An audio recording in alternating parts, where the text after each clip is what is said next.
Vietnam's economy has been one of the best performers in the 21st century. Data from the International Monetary Fund, or IMF, shows that Vietnam's gross domestic product, GDP, grew from $39 billion in the year 2000 to over $433 billion by the year 2023, which is more than a tenfold increase. Many economists, analysts, and government officials have easily named Vietnam as one of Asia's next rising stars. Since COVID-19 occurred, Vietnam's economy did not disappoint. They still stood as one of the few nations that continued to grow massively, and were the only few countries globally that posted a positive economic growth during COVID-19. In 2020, IMF data shows that global growth experienced a sharp decline. The world economy contracted by over 2.7%, whereas advanced economies, meaning countries like the United States, the European nations, Singapore, Taiwan, Japan, South Korea, and so much more,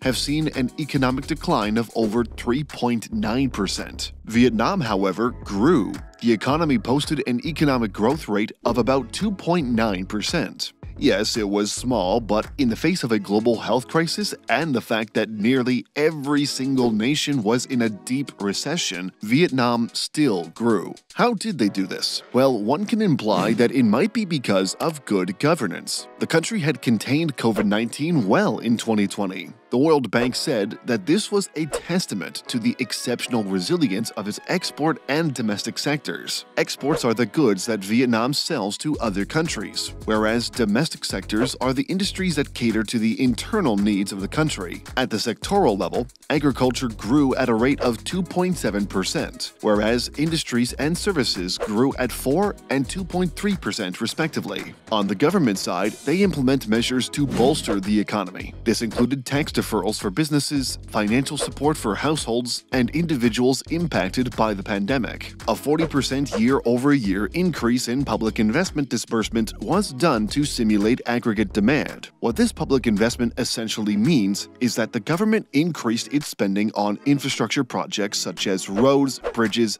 hospitals, and schools. This type of investment is often used as a stimulus measure because it not only creates jobs but also improves the overall infrastructure, which can enhance the productivity of an economy in the long term. By dispersing funds at a 40% higher rate compared to the previous year, Vietnam aimed to inject more money into the economy, stimulate business activities, and maintain employment levels across various sectors. Additionally, by focusing on infrastructure, the government ensured that improvements made would serve the country long after the immediate economic crisis had abated, laying a strong foundation for future growth. This strategic approach not only addressed the short-term impacts of the pandemic, but also positioned Vietnam for sustained economic development, showcasing the effectiveness of proactive and forward-thinking governance. Monetary policy also played a crucial role. The authorities cut the reference rate 3 times over the year and allowed banks greater leeway in loan forbearance to aid clients. Or, put it simply, the central bank lowered the cost of borrowing by reducing the benchmark interest rate. This made it cheaper for businesses and individuals to take out loans, encouraging investment and spending. The flexibility granted to banks regarding loan terms was another significant step, designed to prevent widespread defaults among borrowers adversely affected by the economic downturn, and cushioned the economic impact on the most vulnerable sectors. But of course, we can't really overlook how they contained COVID-19. Initially, Vietnam was perceived as a risky nation to COVID-19. It's right beside China, after all, the country which had the first report of COVID-19.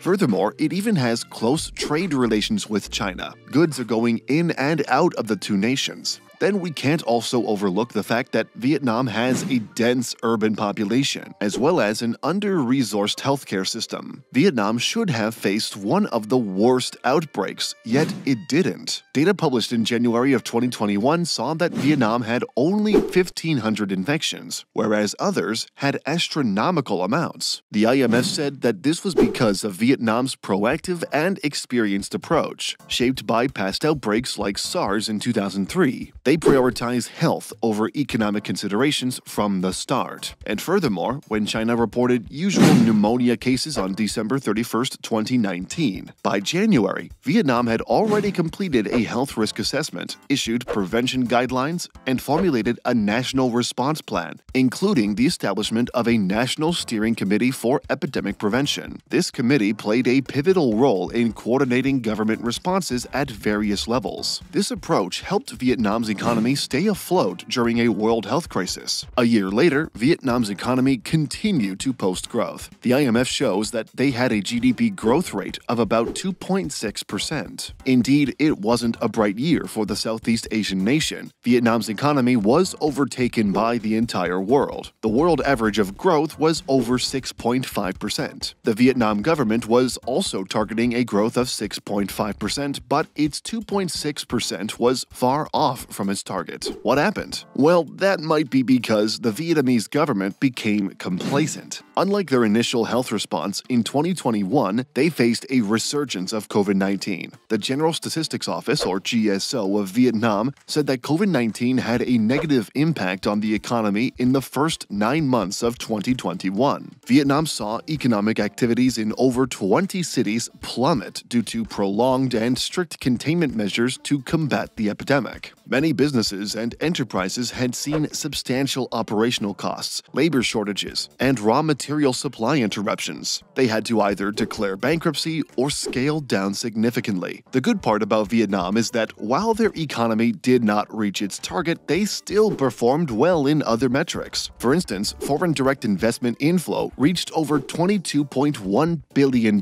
for the first 9 months of 2021. Trade was also a big highlight, which helped the economy stay afloat. Trade turnover for 2021 surpassed $660 billion, which placed Vietnam in the world's top 20 economies in international trade. These became crucial as they would play a role in the coming year. By the end of 2022, Vietnam's economy bounced back. Their GDP growth rate surged to over 8.1%, making it one of the world's fastest economies. This was also the fastest since the 1990s. An IMF report published in 2023 said that this was because of strong economic fundamentals and prudent public health management. Vietnam also received significant positive evaluations from the world's top 3 credit rating agencies, Moody's, S&P, and Fitch Ratings. Notably, on September 6, Moody's elevated Vietnam's long-term issuer and senior unsecured ratings from BA3 to BA2 and revised the outlook to stable, marking a noteworthy improvement. Vietnam stood out as the only country in the Asia-Pacific region and one of only 4 globally to receive a ratings upgrade from Moody's that year. It's good to remember that 2022 was also a year filled with challenges. It was the year that saw rising inflation and interest rates, yet the economy still grew. Many analysts said that the government's program for socio-economic recovery and development spurred timely investments in infrastructure and digital transformation. This enhances productivity across logistics and business digitalization. Moreover, the Vietnam government also implemented a swift COVID-19 vaccination rollout, which enabled a rapid return to normalcy, boosting domestic and foreign economic engagement. Consumer behavior also played a big role, with a big shift into digital transactions. The country also successfully lured in over $25.1 billion of foreign direct investments, which were focused on high-tech and high-value-added manufacturing. This is showcased by the significant commitments from major global firms like Samsung and Apple suppliers. By 2023, Vietnam's economy again grew at a rate of 5%, slower than the previous year but was amongst Asia's fastest. The challenges were mostly related to real estate. The sector faced significant challenges, largely due to stringent bond market regulations that restricted capital access,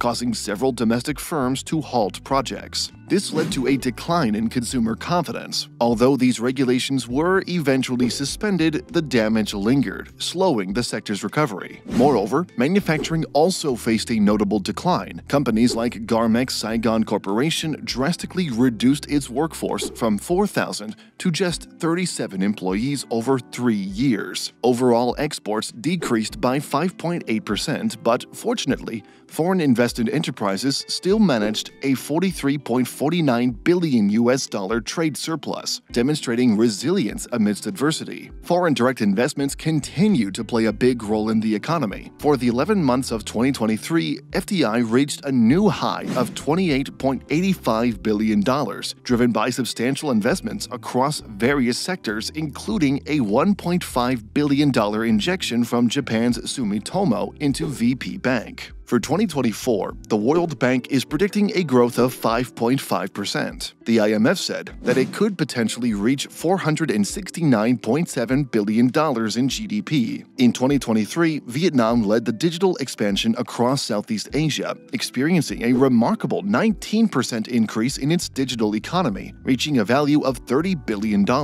This robust growth, expected to triple the pace of GDP growth through 2025, marks a significant phase in Vietnam's economic revival. Vietnam's economy has to continue to perform well.